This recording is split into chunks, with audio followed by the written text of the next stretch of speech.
ఇది నేను చెప్పట్లేదండి, child psychology చెప్పేస్తుంది. అండ్ ఆల్సో మనకు కూడా తెలుసు, పిల్లలు అనేవాళ్ళు పక్కన వాళ్ళ ఇన్ఫ్లుయెన్స్ చాలా ఎక్కువ ఉంటుంది. సో అందుకే చూసింగ్ అ రైట్ ఫ్రెండ్ అనేది చాలా important. So as parents we have to teach them how to choose a right friend. So అదే తెలుసుకుందామండి. సో రీల్ని సేవ్ చేసేసుకోండి అండ్ ఎవరికైతే ఇంపార్టెంటో వాళ్ళకి షేర్ కూడా చేసేయండి. అండ్ ఇంకా ఇలాంటి విషయాలు తెలుసుకోవాలంటే ఖచ్చితంగా ఫాలో చేయండి.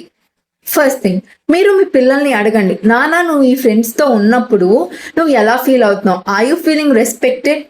Are you feeling valued? నువ్వు సేఫ్గా ఫీల్ అవుతున్నావా? లేకపోతే వీళ్ళకి అసలు నేను ఇష్టమా లేదా అనే కన్ఫ్యూజన్లో ఉన్నావా?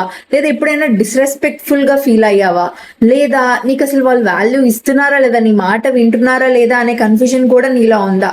నువ్వు ఎప్పుడైతే ఆ కన్ఫ్యూజన్, ఆ డిస్రెస్పెక్ట్, ఆ అన్సేఫ్గా ఫీల్ అవుతున్నావో అది మంచి ఫ్రెండ్షిప్ కాదు. నువ్వు ఎప్పుడైతే రెస్పెక్ట్ఫుల్గా, వాల్యూడ్గా, యాక్సెప్టెడ్గా అండ్ సేఫ్గా, హ్యాపీగా ఫీల్ అవుతున్నావో అప్పుడే అది కరెక్ట్ అయిన ఫ్రెండ్షిప్.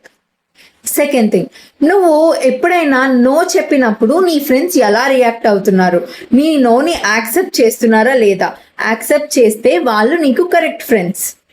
థర్డ్ థింగ్, నువ్వు ఎప్పుడైనా విన్ అయినప్పుడు వాళ్ళు హ్యాపీగా ఉంటున్నారు, క్లాప్స్ కొడుతున్నారా, లేకపోతే జెలసీతో ఉంటున్నారా? సో ఎవరైతే నీ సక్సెస్ని హ్యాపీగా ట్రీట్ చేస్తారో వాళ్ళే నీకు కరెక్ట్ ఫ్రెండ్స్. ఫోర్త్ వన్, నీకు ఏ విషయమైనా తెలియకపోతే నీ ఫ్రెండ్స్ నీకు ఎక్స్ప్లెయిన్ చేస్తున్నారా, లేకపోతే నీకు అది రాదని నేర్పిస్తున్నారా? సో ఎవరైతే నీకు రాని విషయం నీకు నేర్పిస్తారో వాళ్ళు కరెక్ట్ అయిన ఫ్రెండ్స్. ఎందుకంటే గుడ్ ఫ్రెండ్స్ ఎప్పుడు నీకు మంచి గైడెన్స్ ఇస్తారు. అండ్ ఫిఫ్త్ వన్, నువ్వు ఎప్పుడైనా బాధగా ఉన్నప్పుడు నీ ఫ్రెండ్స్ వచ్చి నీ పక్కన కూర్చుంటున్నారా, అసలు ఏమైంది అని అడుగుతున్నారా? ఆర్ అదర్వైజ్ నువ్వు బాధగా ఉంటే నేను హ్యాపీ చేయడానికి ట్రై చేస్తున్నారా?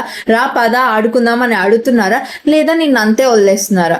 So ask all these questions. మీ పిల్లల్ని ఈ క్వశ్చన్స్ అడగండి అండ్ లెట్ దెమ్ రియలైజ్ వాళ్ళు ఫ్రెండ్స్ ఎలాంటి వాళ్ళు.